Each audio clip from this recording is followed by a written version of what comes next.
This is the Hunt Quietly podcast. I'm Matt Ranella.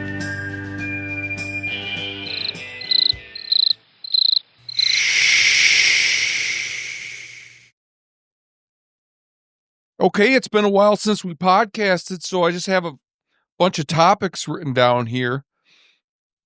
The first one's probably the most important, folks. We just completed revamping our merch situation. We moved over. We've been selling our t-shirts, hats, and bumper stickers at cost for years now, and we use this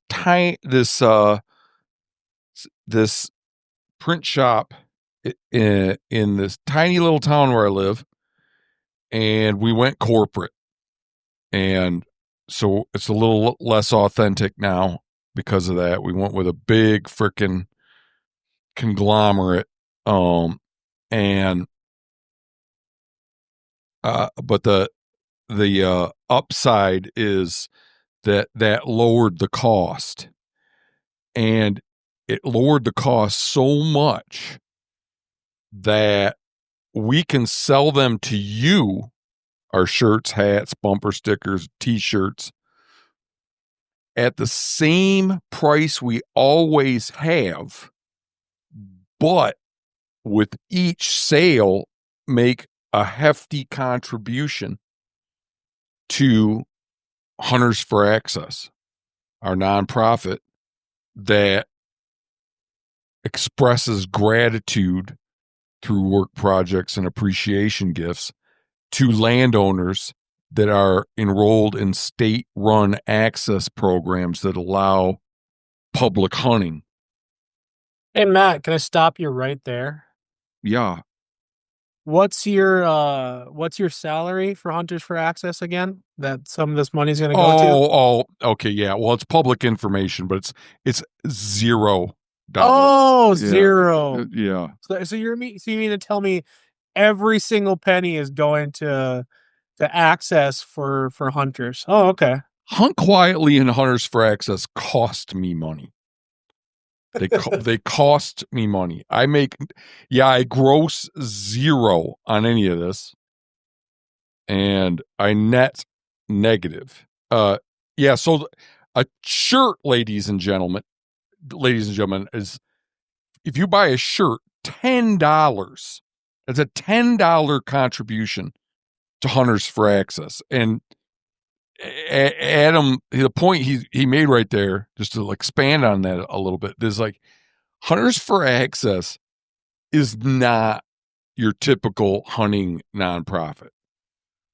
There's $0 that go into salaries, $0 that go into advertising, $0 that go into fundraising. It's basically like, you give us money, we buy appreciation gifts for access providers. That is all. It's like, here's what you can do. I encourage you to do this instead of buying our merchandise, and instead of making a financial contribution at huntersforaccess.org. So you buy the merchandise at huntquietly.org. Our t-shirts are there. Our Keep Hammering t-shirts are... No, not keep hammering. Or stop hammering For the love of t-shirts. God, stop hammering. Yeah. Our shut the fuck up t-shirts, shoot trap fish and unfollow. Our Hunters for Access, many more, not many more, 8 or 10 different designs. All that stuff is at huntquietly.org. If you wanted to just make a donation to Hunters for Access, you can do that at huntquietly.org. But it's like how nakedly unambitious we are and how transparent we are, we encourage you to instead just show gratitude to somebody that provides some access. That's a better option. So if you're a lazy son of a bitch and you don't want to drive out to the country and bring the guy that let you on goose hunting a pie, then make a contribution with us or buy one of our t-shirts. But that's even better, Hey, thanks for letting people on. Thanks for being enrolled in plots or block management or WeHa or whatever. You show up, bang on the door, show some grit. Thanks for putting up the hassle. That's even better than supporting our nonprofit. But when you support our nonprofit, it's like you give us the money, we give the money, we translate that into a appreciation gift. We give them to landowners. That's all there is to it, folks. It's that simple. Right. I just keep through the hunting season. I keep track of in North Dakota the plots lands I hunted. And then just at the end of the season, I get out my notepad and my pen and I write handwritten notes and find their mailing address and just, hey, thanks for letting us on. Here's a little bit of how our hunt went, and just throw it in the mail, hope it finds them, and you hope you're doing good works. Like, oh, that's cool. Have you ever heard back? no, and yeah, I'd be surprised. I don't need to. Yeah. Yeah. Not the point. Yeah. Yeah, I think a lot of people get that even though these lands are enrolled in an access program and the landowner's getting a little financial compensation, it still does not hurt to say thank you. Absolutely not. Yeah. Because they could take their place out of these programs and probably do way better with an outfitter and financially and in terms of the amount of hassle, Mm-hmm. So the not one additional benefit if you decide to let us give the gifts, you buy some merchandise at huntquietly.org and let us thank the landowner on your behalf, is you can help spread the Hunt Quietly message with our merch. And we're always trying to think up new, clever, funny, interesting merch design. So if you have any ideas for t-shirts or anything like that, please send us an email at huntquietly@gmail.com. So guess enough on that, but please, Yeah. Oh, here's one other thing. They're on sale right now. Our merch is on sale right now for the next 5 or 6 days. So it is a good time to go over and Shit, maybe I better check. buy some. Yeah, you get you can get a t-shirt for between 16 and 18 bucks right now. Okay. Yeah. So, yeah, help us spread the word. Okay. Next I want to talk about ATVs for a minute. And I want to talk about them. Do you know where I'm going with this? Yes, I'm pretty sure I do. What I'm also laughing is like when you come over here to fish, like we're using the ATV mat. Like I'm taking we're using the 4-wheeler to get on the ice. Yeah, I have no problem with that. Okay. Okay, folks. Yeah, if I'm not real careful with this, it's going to seem like I'm talking about ATVs. But I'm using ATVs to talk about something as much more fundamental. I'm using that Right. as an There's layers to example. this. I'm using them as an example to talk about something much more fundamental. What I'm maybe trying to convince you of is that hunting celebrities are like jukeboxes. You put money in them, and they sing whatever song you order. Coin And operated, baby. yeah, you had another word for jukeboxes. There's like, what are they? What'd you call Oh, them? for the modern for your modern younger listeners, the touch tunes. Okay, but it's the same idea, right? You're at a bar Same and idea. You're streaming instead of putting your dime in. Sometimes I forget just how much older you are than me, Matt. well, I don't think I don't know. No, I just called those things jukeboxes. I didn't know it was called something else. No, like okay, I've so done touch that at tune. bars, like where I put, Okay, yeah, but it charges your card instead, yeah. or an app. How old are you? I'm 39. Okay, yeah, I'm 15 years older than you. I know. I'm just busting your balls. You know, yeah, I don't give a shit, man. Yeah, I don't. I'm perfectly comfortable with my age. I don't want to do this crap again. That's for sure. Once is going to be enough for me. All right, so I'm going to end up going negative on some people, and one thing I've noticed is that if you're not used to me, in the way I talk about hunting celebrities, it can be really disconcerting. Because you just don't understand. People don't understand where the hatred's coming from, and the hatred isn't directed at the people; it's directed at what they do. Um, Right. I hate They're this. actions that affect Yeah. all of us. So once in a while, I should probably just try to remember to kind of give a trigger warning when I go negative on someone. Um, so it's not so jarring. You need to realize, ladies and gentlemen, just how damaging I think hunting celebrities are. To me, it's like they are they are so negative for hunting and fishing that it's like it's almost like when somebody gets upset, it's like I said something bad about Stalin and they're trying to defend Stalin. That's what it's like to me. You know, that might be To a you. bit, yeah. To you, Yeah, like, right? wait a minute, you're defending Stalin? You know, now that's a little bit of an exaggeration, Look, but in Stalin's defense. yeah.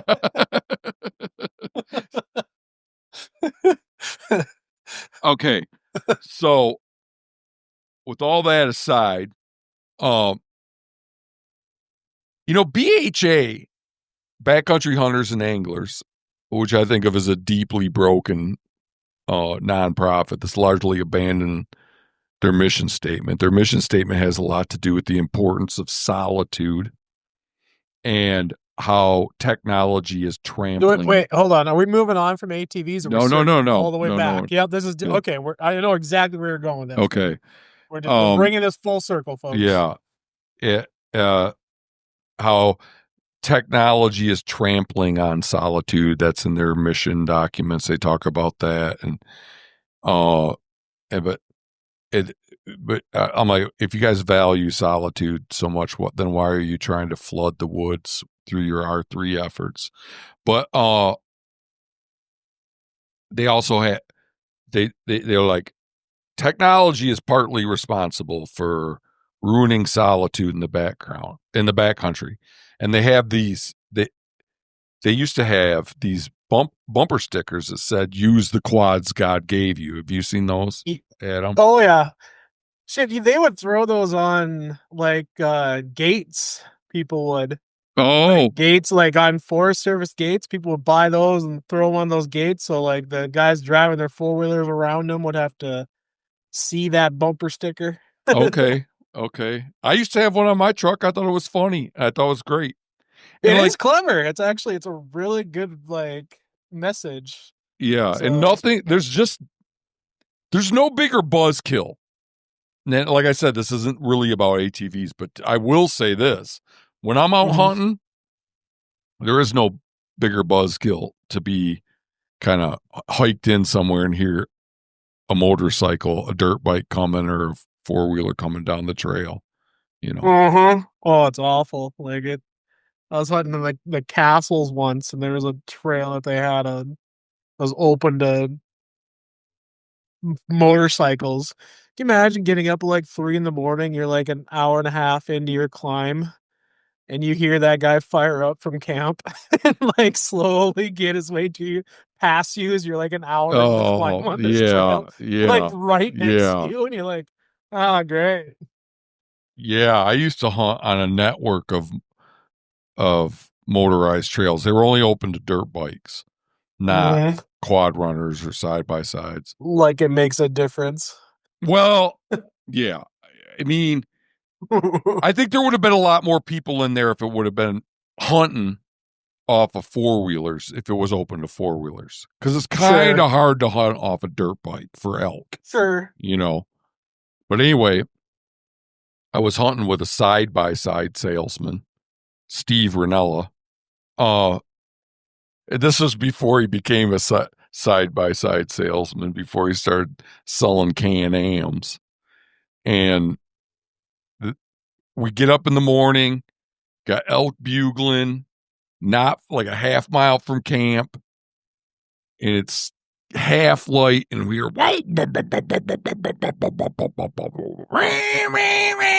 here comes this dude, and we're on the trail, and he's a hunter. He's hunting off his dirt bike perfectly legally, and he stops to talk to us, and my brother chews his ass. Um, yeah, so I don't know how that's consistent with him now, like striving to increase off-road vehicle use. I mean, that was legal off-road vehicle use. The guy was doing Yeah, it nothing was illegal. like I gotta. Yeah, and now It my is brother like strives to increase the very thing.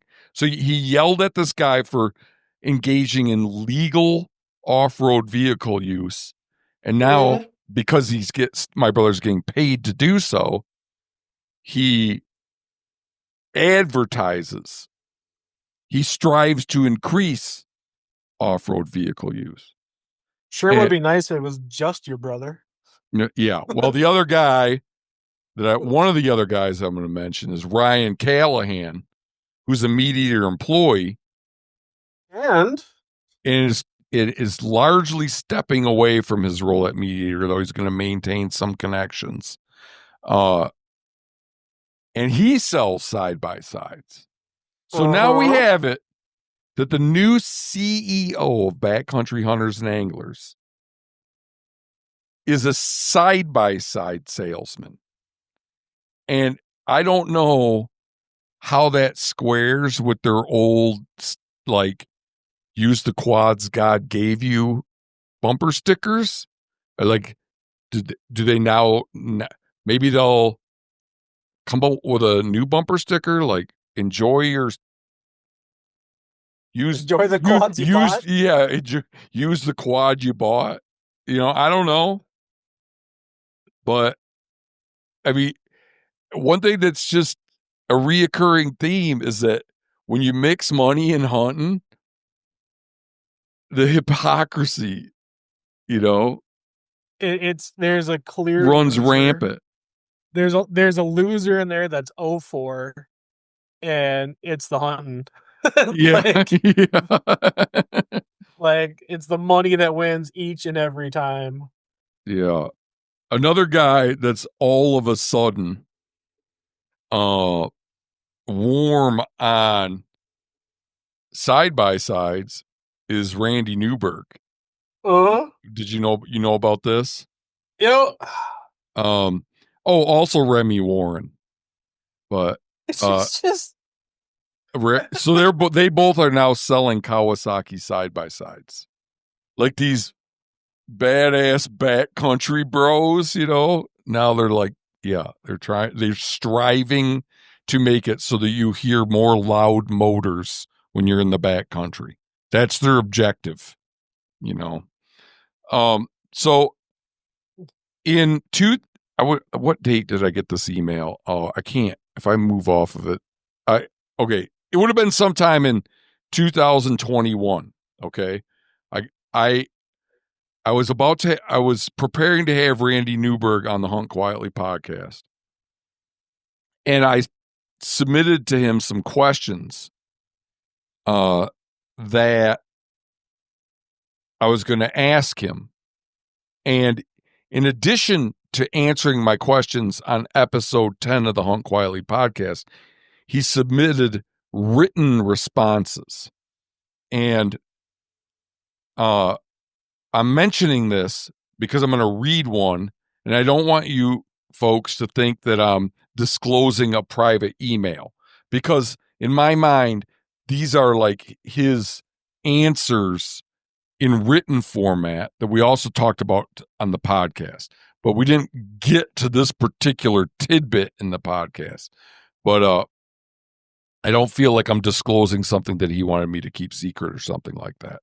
And in a section of his email devoted to the causes of crowding, where I ask him a question about crowding in the backcountry, he says the following. There have been even higher increases in camping, biking, hiking, ATVs, and a host of other things. My favorite elk area got designated an ATV adventure route from pressure by a local chamber of commerce. Now there aren't hardly any hunters there. They don't want to deal with hundreds of ATVs racing all these trails that were formerly closed to motorized use. It's a shit sandwich for those of us who hunted elk there. But being small in number and lacking organization, we got steamrolled by the commercial interests when it came to planning the use of that part of the forest. So does that sound like someone that 4 years later would be striving to increase side-by-side use, Adam? Well, Matt, haven't you heard that old saying, if you can't beat them, monetize it?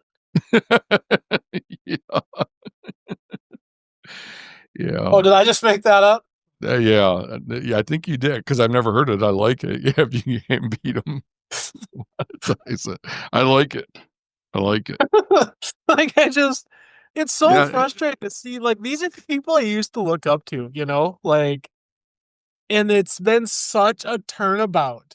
Yeah. Like, I Yeah. just, it's so frustrating to, like, see it happen in real time that the money talked more than, the people that followed them do. Like, I Yeah. just, like, They're that was like more. jukebox. Somebody, the old tune stopped playing, and somebody else put a dime in, and now we got the new tune.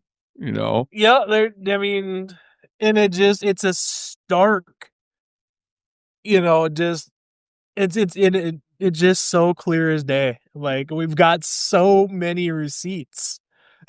Like, it's Yeah. disgusting. Yeah. Yeah. I guess the grand takeaway point is, if you're taking your lead about issues facing the hunting community from people that make money off hunting, you're kind of fumbling around in the dark, folks, because uh everything they say is constrained and infected with the need to generate revenue. And if you think what's right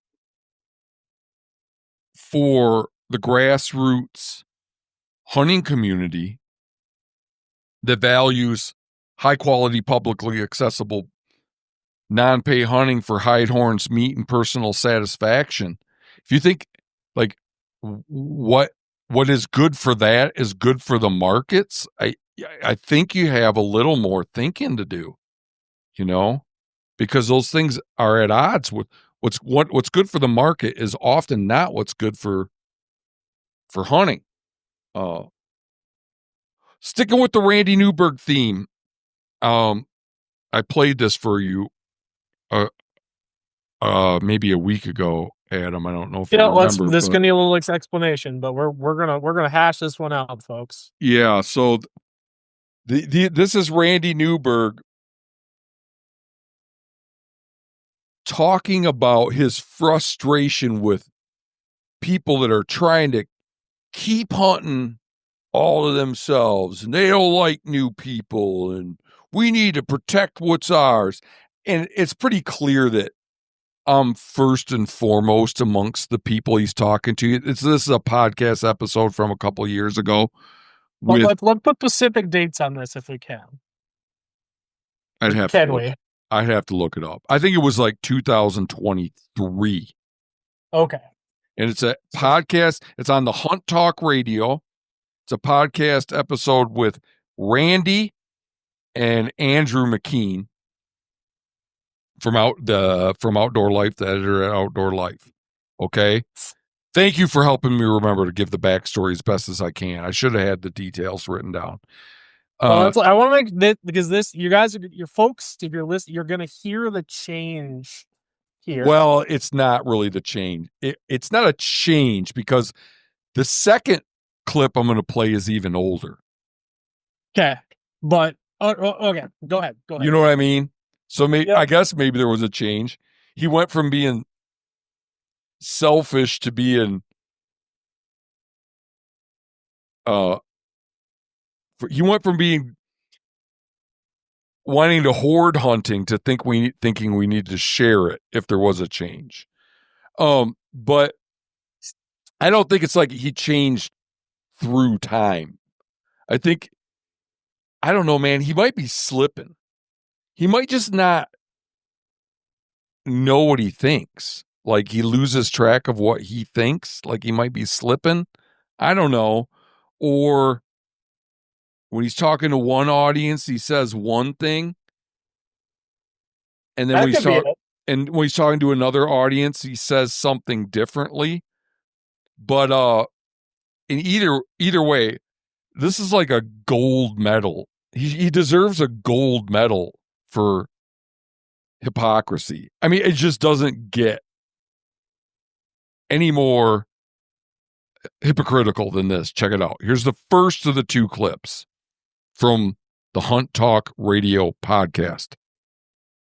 Just because you've had the good luxury of living in some place where there's... Oh, you can't hear it? Can't hear it at all. Okay, let me turn it up. Sorry. Just because you've had the good luxury of living in some place where there's a lot of accessible hunting and accessible whatever, doesn't mean the other person... Still can't hear it? I can hear it's coming like in fits and starts. Oh, dark on it. Let me pause. Like I would set both of them, like the microphone and... Okay, folks, I think we got it worked out. Jesus, is a lot of buildup. Sorry about all the buildup. Let's see if we can do this now. Just because you've had the good luxury of living in some place where there's a lot of accessible hunting and accessible whatever, doesn't mean the other person shouldn't have an opportunity. No, broke up. We lose. Just because you've had the good luxury of living in some place where there's a lot of accessible hunting and accessible whatever, doesn't mean the other person shouldn't have an opportunity. And if we have to have a debate over which direction we're going to go with that, I know which side of that debate I'm going to be on. Because I'm that confident that the other path of having this scarcity mindset that, oh, there's only so much and I'm going to hoard it for myself. I got to fight for what's mine. That scarcity mindset it's defeatist from the start. And then just because you've had... All right, sorry about the little repeat there at the end, but you get the gist, folks. He's very indignant. Like, there's all these hunters out there, they want to have their little piece of the pie, and they don't want to share, and they don't think there's enough hunting to go around, and that kind of thing, right? Yeah, I mean, and the problem from the start there is he says it's a scarcity mindset. Like are tags infinite? Did I miss something? Where like literally everyone that wants a tag can get a tag? Oh, I mean that whole clip is absolutely infuriating to me because I just hate this. We have to cultivate a sense of abundance. Like, no, there's constraints on the system. Right. There's already constraints because there has to be. Or we would have no animals. Right. Right. Yeah. Like his whole, and he's like, he'll talk all the time about the different game and fish agencies, DNRs, and how good a job they're doing with management and what have you. It's because they put constraints on the system. Yeah. Like, what is he talking about? Yeah. So anyway, there we have it. Like, these people just want to hoard it and they don't want to share the resource and da. Right? Okay. So now I'm going to queue up Randy talking on my podcast about non-resident tag allocations in the state of Montana. Okay, we're going back in time 3 years here. 2 years, I believe. 2 years. Yeah. 2 years. We're going back in time. Right. And then we made it so college students taking X number of credits can buy license. So what do we have? We want to talk about crowding? Montana said they sold over 55,000 non-resident tags, I believe, in 2020. But they tell us we have a cap of 17,000 elk tags and 4,600 deer tags. Well, how the hell did we get to 50-some thousand then? Because hunters sat on our asses when the legislature was there coming up with all these giveaway programs. So you're opposed to those? Absolutely. My son. Yeah, folks, sorry for any those little technical glitches there, but I hope you got the main point. So now Randy's talking about, he's admitting the constraints on the system. He's admitting that he's lobbied the legislature to reduce the ability of people to hunt. He's upset. He was upset there wasn't enough constraints. Yeah. So in my mind, it's particularly problematic because of this like Greta Thunberg frickin' speech he gives in the first half, where he's just aghast that people don't want to share, so it makes it particularly hypocritical. But even without that first clip, it's like, here's how I interpret this. The guy has devoted a career to promoting hunting in Montana while simultaneously lobbying the legislature to reduce the ability of people from other states to do it. It's so logically inconsistent, it's laughable. It's almost like, ha, I get to hunt here. Like, this is him making his videos. Ha, I get to hunt here and you don't. Pick a lane, Randy. Pick a lane. Nobody likes somebody that just plays Pac-Man through the middle. Yeah, if you're going to be a hunting promoter, you should be lobbying for more out of state tags. I mean, just stay consistent. I mean, like, at least then I'd understand it. Yeah. Like, here he's just talking in circles. Like, it just trying to have it every which way he possibly can. So, yeah, it's just, and he doesn't lose any credibility for that. I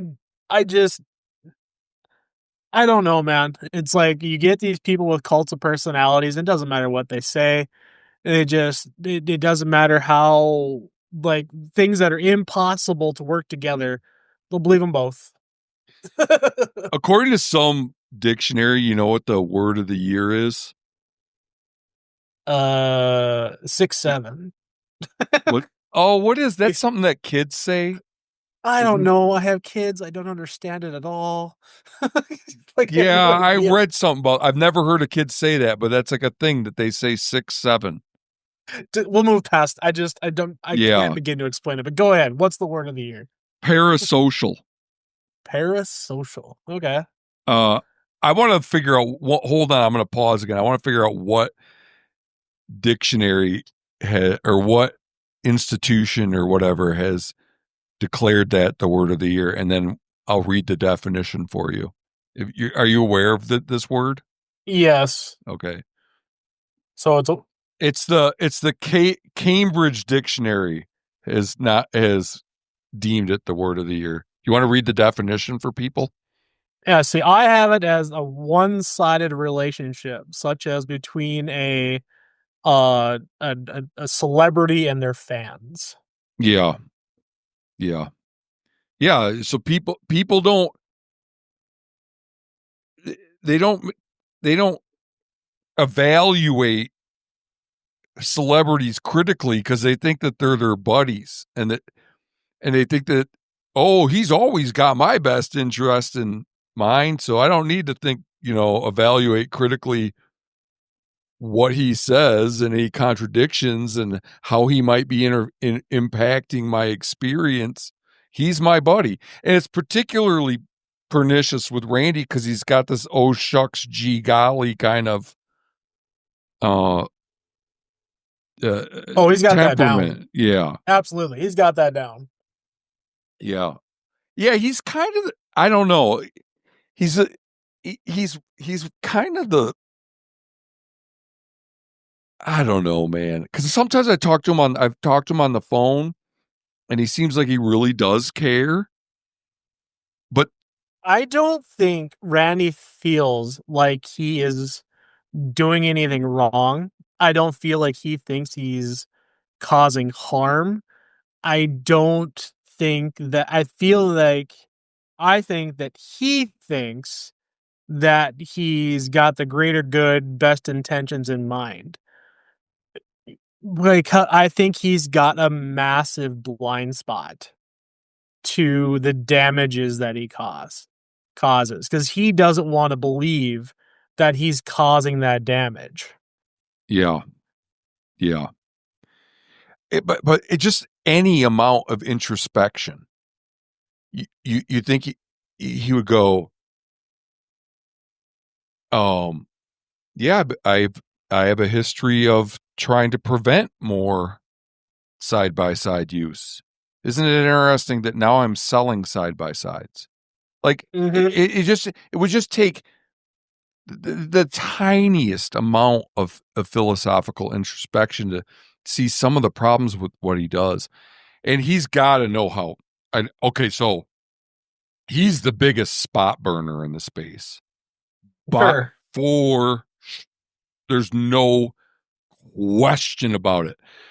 People have a deep dislike for him. Some people, because of what he's done to areas. Like, sure. I don't know if Arizona Fish and Game hired him to promote deer hunting down there. We've talked about that before. Yep. Yeah. So that it used to be over the counter, and now it's a draw, and it takes, I think, several years to draw the tag on average. Something like that. Yeah. Yeah. And Eastern Montana, people hate how much he's promoted that, and tags have become very difficult to draw for some special units out here. And it's funny is that the people that have hunted that area for years, both resident and non-resident, they had no say in what Randy did there. Randy didn't check with anybody. Yeah. That's what makes it so rude. He gets impacted a shitload of people and never took any consideration of how it would impact them. Yeah. That's just something like it's a thing that I think about all the time, is just how inconsiderate R3 is, and how inconsiderate hunting media is. Like, it's just, you're insinuating your will on everybody else. Well, really really pissed me off. And with R3, I just think they never even ask they poll the hunting community on everything under the sun. These orgs do, but they never poll them on, should we do R3 or not? They just do it. And like, most people don't even belong to any of these orgs that do R3. They're like, well, Right. okay, we're gonna yeah, the vast majority of hunters are unaffiliated. Yeah. Like with any of these groups. Which is why it's like that's what makes it so unnecessary. Everything they say they're doing with their R3 is like, we need to have more advocates. We need to, for conservation, we have to have more advocates. Well, why don't you, instead of trying to increase the number of hunters and then try to get these new hunters to give a shit about conservation and to advocate for hunting rights and stuff like that, you could cut out a step and just try to get the existing hunting community engaged. Yeah, get the people that are already doing this to be better advocates. Yeah. Or start being an advocate instead of a passive user. Like, like they never even considered that. Yeah. And the reason is because the existing hunting community is all geared up already. Mm-hmm. And I'm tapped. Yeah, they've got all the, so the new hunters, they want them because that makes the hunting industry happy because, we just recruited a new hunter. And we'll be able to sell them all kinds of stuff. And that makes the hunting companies that sponsor these nonprofits happy because it's a windfall for them. Yeah, I've been saying that, these large hunting nonprofits do all this recruitment. Like, they're basically they're the advertising arm of the hunting industry. One of them, another advertising arm, is influencers and media, but yeah. So, next thing I wanted to tell you talk about, maybe I can't remember if you're aware of this, but we've been doing Rich Essman is a Hunt Quietly contributor. Have you interacted with him much? No. Okay. Not person to person. He edits the newsletter, and he's been, in addition to that, doing a little research on companies, like to try to find companies that align with the Hunt Quietly mindset. I think this could be, if we could grow and start to direct people's expenditures in ways that align with their values, then we could actually have an impact. Dollar votes do speak, folks. Yeah. They really do. Yeah. So, and Rich has been working on this, folks. If this is something that you believe in, that if we could get sportsmen to spend money in ways that aren't so damaging, on products and companies that aren't so damaging, yeah, please, again, this is another invitation to reach out to me at huntquietly@gmail.com, because we need help with this.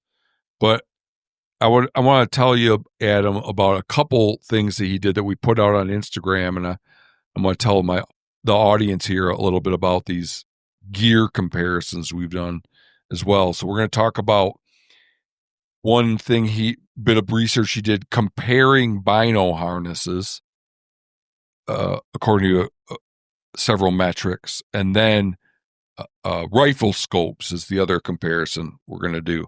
So let me pull these up 1 second. I'm going to pause. It should go without saying, folks, that we are not affiliated with any of these companies. They have no idea we're going to. They have no idea we were even doing this. Some of them might not know we exist. they now know because I put it out on our Instagram. Okay. But they didn't. Them. Yeah, we got nothing from these companies for doing this. So just bear that in mind. So these are the bino harness stats on bino harnesses from 4 different companies: T&K Hunting Gear, QU, Stone Glacier, and Marsupial Gear. So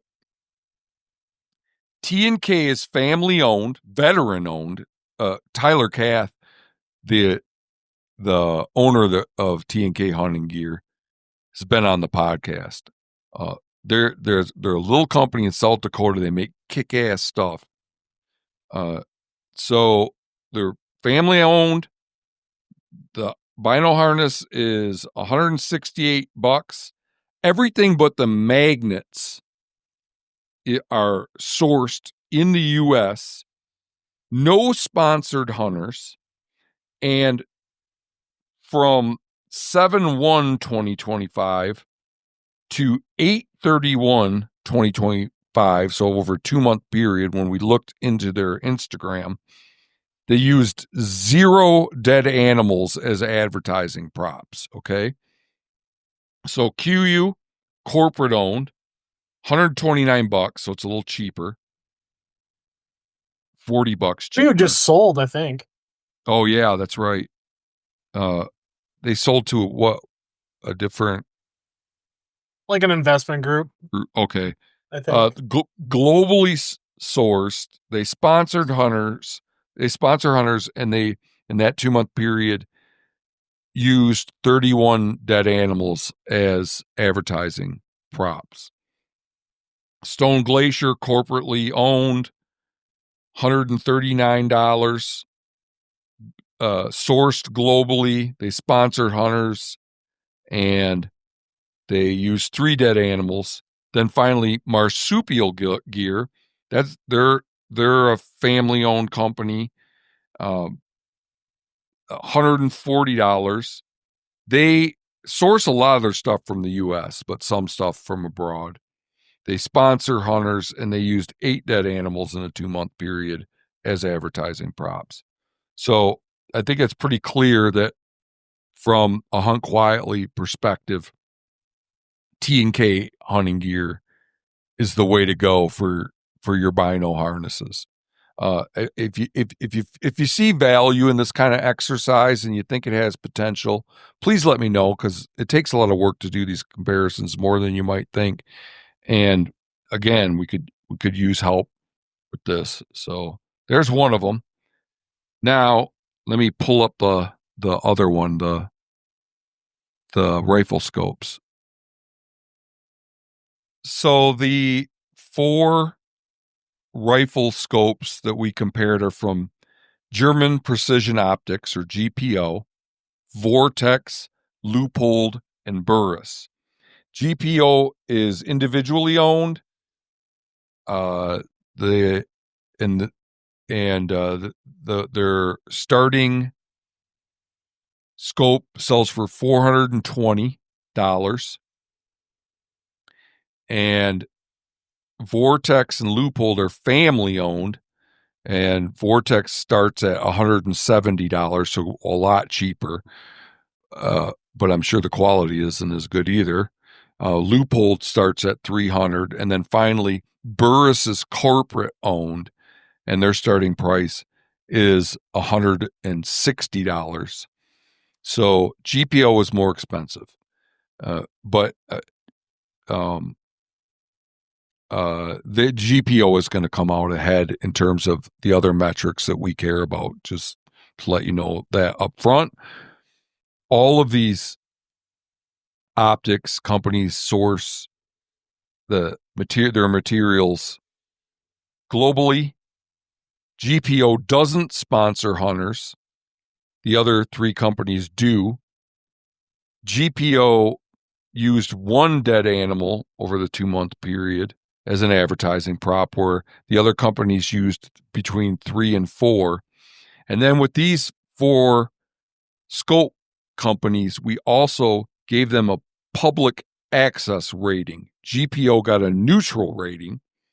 Vortex got a bad rating because Vortex is partnered with Land Trust, a private leased land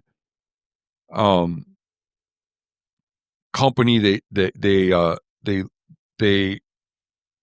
form business relationships with farmers and ranchers, whereby they arrange the hunting for people to hunt there, and so it's pay hunting, and restrictive access. Yeah, restrictive access, exclusive access. They've ripped a lot of acres out of state-run programs that allow everybody to hunt. So Vortex, instead of working on access for their customers, they're involved in making hunting access more exclusive and more expensive, increasing the cost of hunting. Loophole is terrible.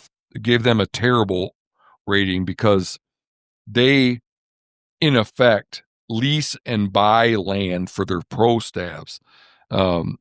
They are teamed up with the Drurys, who control 30,000 acres of hunting land in the Midwest. Loophole helped pay for that. And when you bought your Loophole scope, you helped fund hunting land and lease purchases for the Drurys. Loophole is also partnered with Lee and Tiffany, who control access to a lot of hunting land. So Loophole helped secure access for Lee and Tiffany at the expense of public access. And then we gave Burris a bad rating because they, like Loophole, lease land, help fund leases and purchases of land for hunting celebrities, particularly a couple, Rick and Julie Kruder, that have the Beyond the Hunt TV program. Have you ever heard of that? I hadn't either. And again, I haven't followed, I haven't been watching any of these hunting programs for years now. Good for you. Good for you. So anyway, if you care about public access and you don't mind spending a little bit more money and probably getting better quality, German Precision Optics, folks, is a company to look into. I used a pair of German Precision Optics binoculars this year. My Vortex binoculars that I got for free back in the day because of my brother. The lens cups fell off for like the fourth time. You ever had that? You have Vortex binoculars? No. Oh, yeah. They have these little like the I don't know. There's this.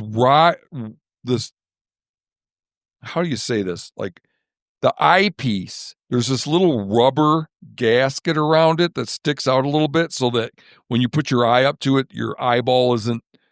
Oh yeah, I know what you mean. Yeah, your eyeball isn't touching the glass. Well, that little rubber gasket always falls off. It's been like that. It's been like that for that design flaw has been like a problem for the length, the entire, as long as Vortex has been a company. I don't get why they can't fix it. So anyway, that happened.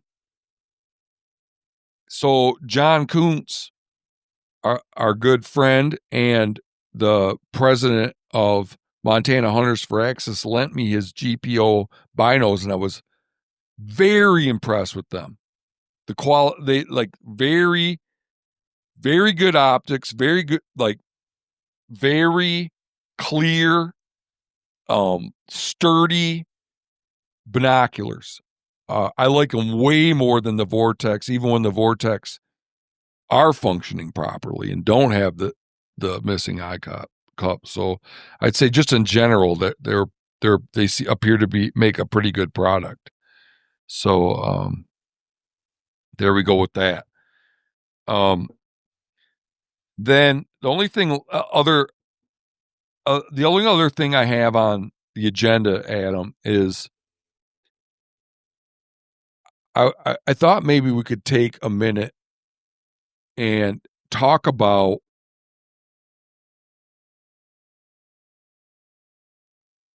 a particularly tasteless version of hunting media. I don't think it gets any in my mind, because you can see anything you want out there, folks. Anything you can imagine that's been done. People blowing up wild hogs with dynamite for their followers. Tannerite. Oh, what's the difference between Tannerite's that stuff that they shoot, like that goes boom. Like you're talking about, they shoot the explosive and it blows up, right? No, I saw recently where this guy's got a corn pile with some TNT underneath it. He literally just blew, like, just used TNT or some dynamite sticks and blew them up. Yeah.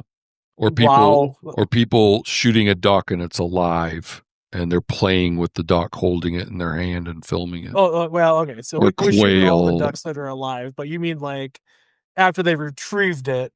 It's a crippled duck, and instead of dispatching it, they're like playing with it and filming it and putting it on social media. Like, of course we shoot the ducks when they're alive, man. Oh yeah, I'm sorry, yeah. But if you can imagine it, it's been done. People prolonging. Oh, absolutely, yeah. Prolonging the agony of animals and treating them completely disrespectfully. All of that.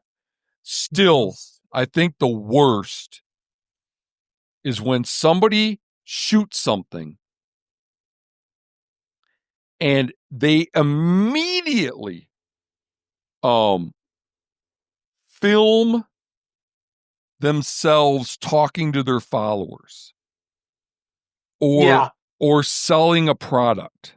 It's so gross. Yeah. It's so gross.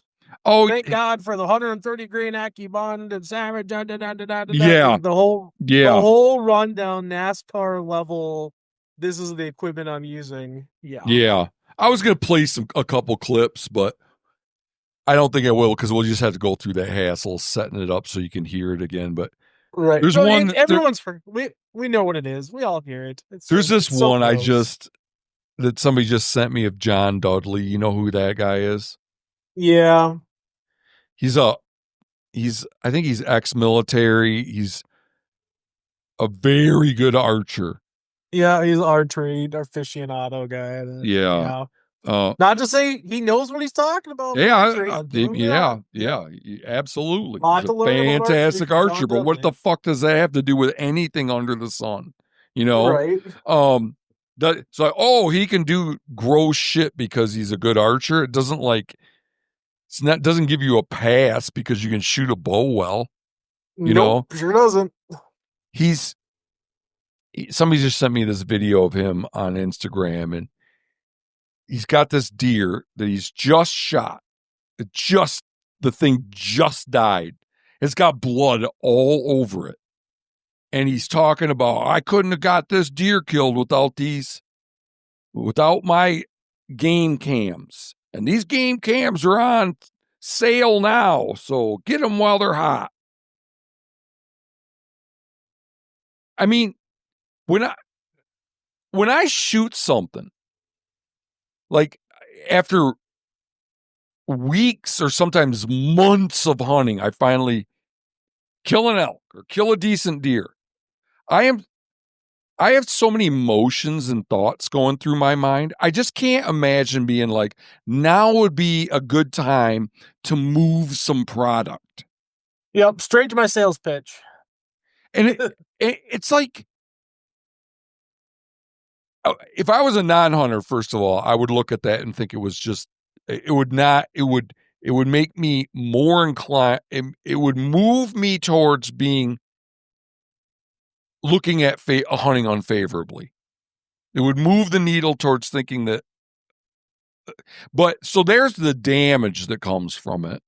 But there's all kinds of damage that comes from that. I mean, I could argue that, like, in order to have animals to gloat over and use to sell products, you'll be in a better position to do that if they're trophy animals And to get the trophy animals, you're better off if you lease some land. So get the hunting industry to lease your land. I could argue that this act of using corpses to move products is bad for access.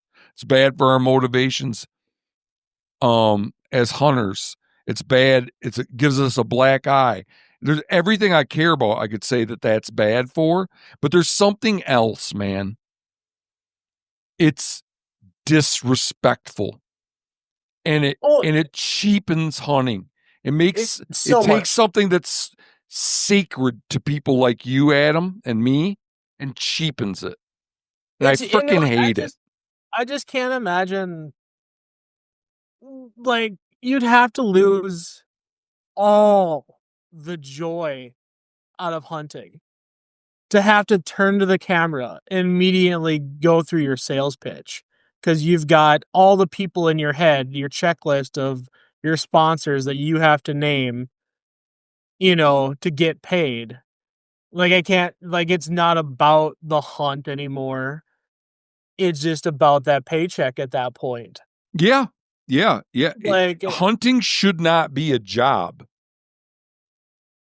And it to really hammer this home, like, folks, like, I'm gonna get a little personal here and tell my story from this fall. And it was my son's first year getting to carry the firearm, right? And so he had his first deer tag. How old's your son? He is 12. So we had to work for it. Wasn't easy, and we went out on Veterans Day on a Tuesday there, got out into our spot. And I had one rule for him, is that he could not shoot a deer that was moving, right?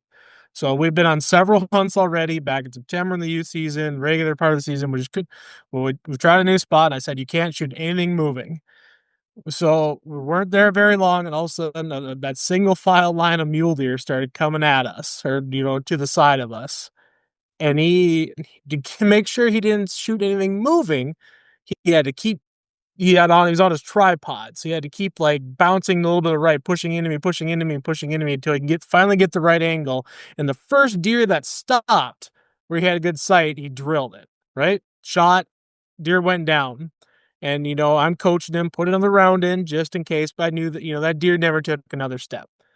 The very first thing he said to me, Matt, was, Dad, I know that's not the biggest one, but God, that's going to taste so good. The next thing he said to me, and I could hear the emotion in his voice, was, I love you, Dad. Oh. Now, could you imagine if I was an influencer and I had to, like, turn to the camera after that moment and say, first, I'd like to thank you, Savage, for providing this rifle for my son, and Silencer Co. for the suppressor, and Barnes TTSX bullets. Like, could you imagine how much more cheap that experience would be? Like, just disgusting. That's not the way it's supposed to be. And just so gross. And it's not just like they're cheapening it for themselves. It's just setting a horrible example for their followers, Yep, and that critter needed to die so I could sell some products. Yeah. Sorry, wasn't your day, Miss Mule Deer. Yeah. So it just really should be a no-no that you use, like, at least, I mean, you keep at least that. At least don't peddle product over a recently killed animal that's laying there. Like, that just seems like not that big of an ask. I think people could get away with that without even losing sales. I just don't think it's necessary. Yeah, and it wouldn't leave such a bad taste in literally everyone's mouth. Yeah. Like I can't even imagine John enjoys that either. Like what do you, there's just no way. Unless his brain is fundamentally broken. Like, I just can't imagine he enjoys it either. Yeah, I mean, like I don't. It's hard to say. It's hard to say. Like I don't know. Maybe again, maybe these people just lack any kind of philosophical introspection. Or maybe that it's just a transactional thing. I make this animal be dead. It builds my credibility. I peddle product. I don't know. I don't know. I don't know. It's I just can't work like that. I don't function like that, man. Yeah. Same. Well, any closing thoughts? You wanted to tell a little story about your llamas. I thought.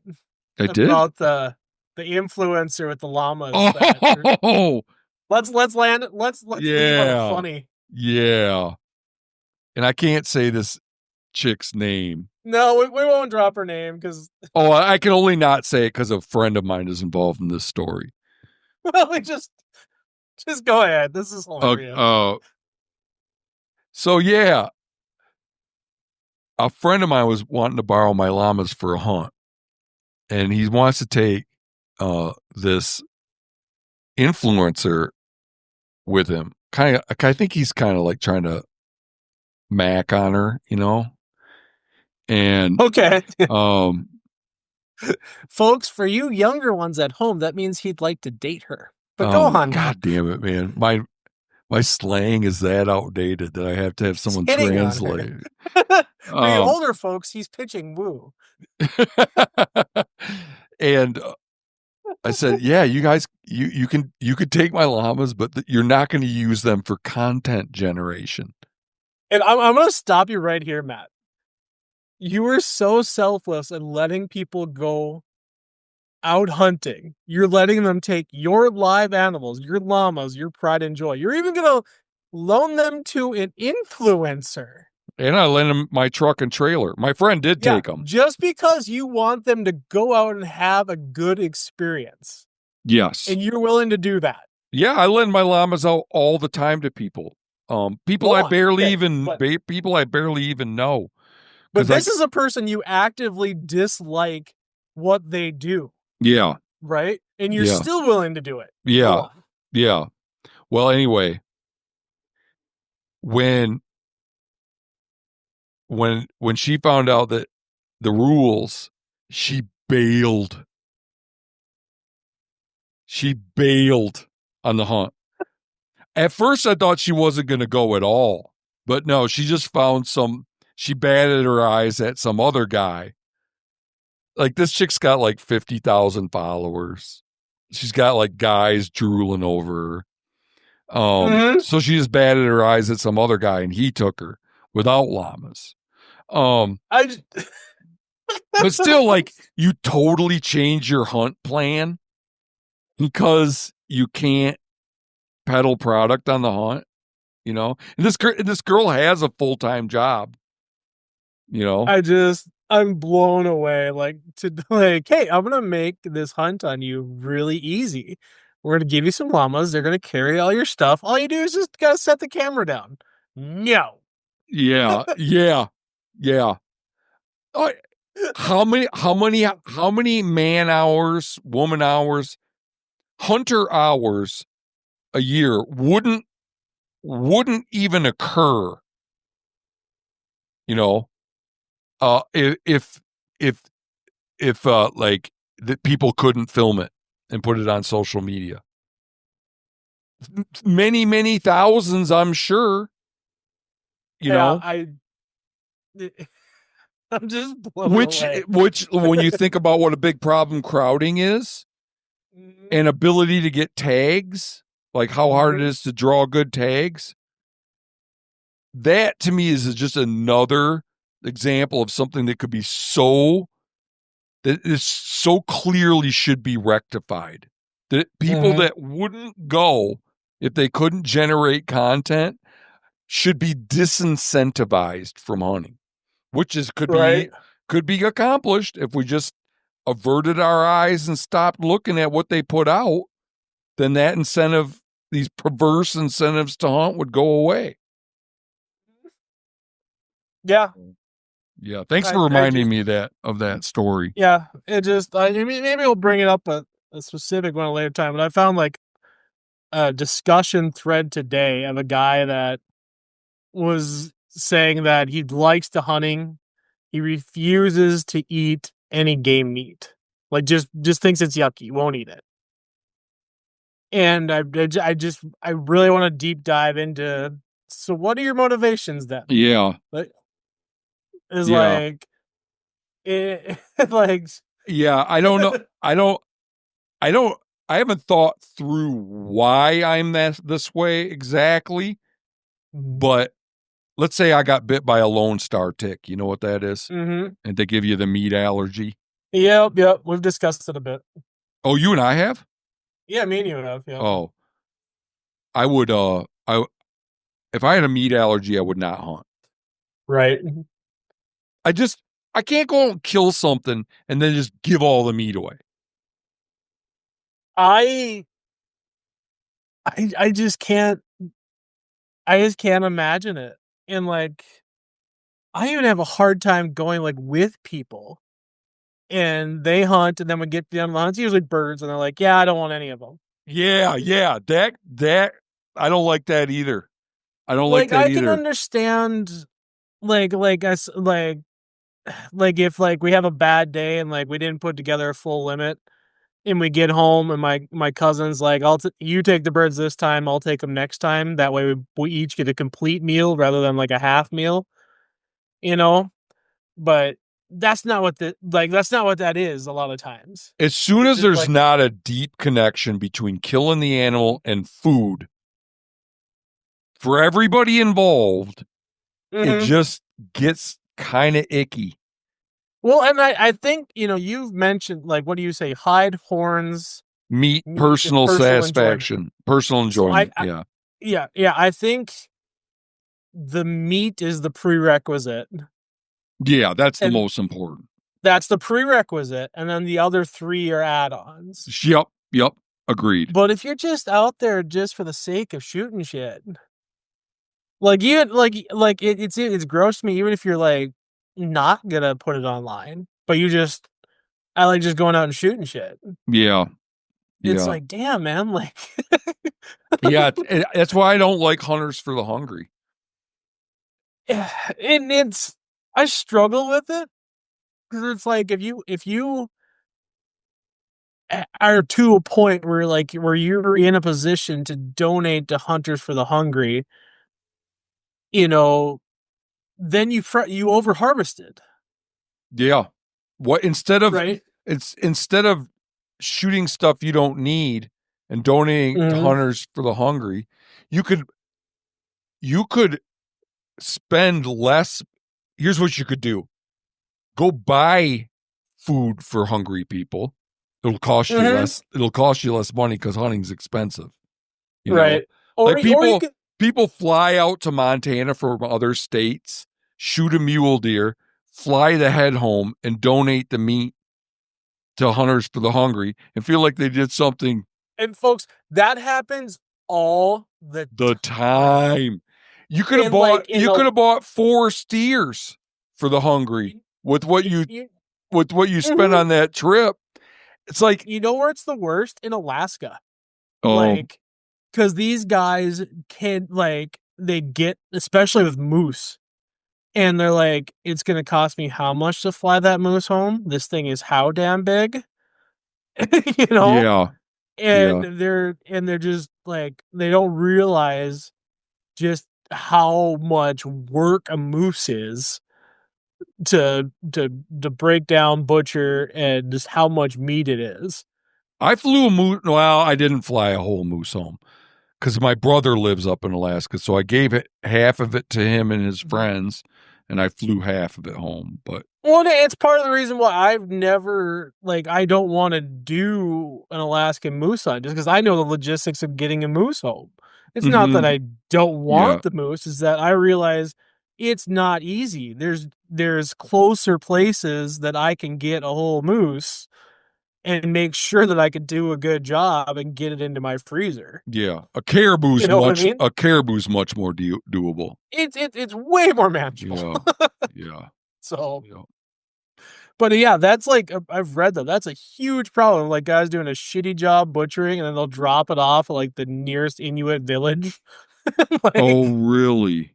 oh yeah, like you did some digging in this, and like just hand it to people in like a garbage bag type shit. Yeah. like Yeah. they do like it's a problem.